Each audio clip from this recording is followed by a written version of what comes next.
I'm Syd Machat, and I'm a commercial real estate agent and counselor of real estate from Western Maryland. I've been in the real estate industry for about 40 years.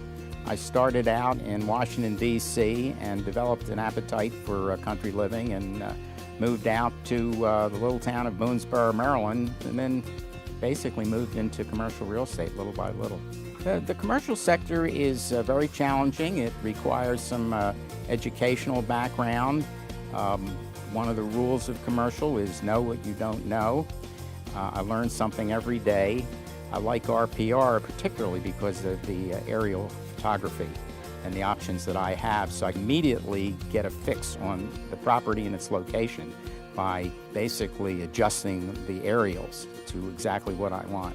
And there's one feature that's outstanding, and that is that when you touch the bigger button on an aerial photograph under property summary, it will overlay the tax map so you can actually see the boundaries. I know of no other internet site where I can actually see the property boundaries, and they're very accurate per tax maps. I don't know how they do it, but it doesn't really matter.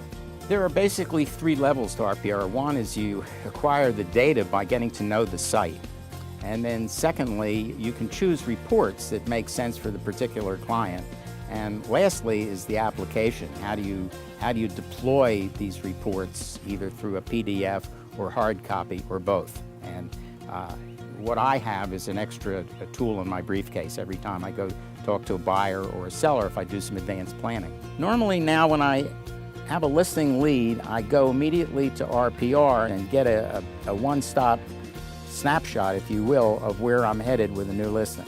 In a rural area, it's much harder to get data, and I can really do some very quick data mining, and in a time when there are fewer sales and values are harder to ascertain. That's where RPR helps me, because it's I can drill down or I can just hit the surface any way I want, depending upon how much time I have.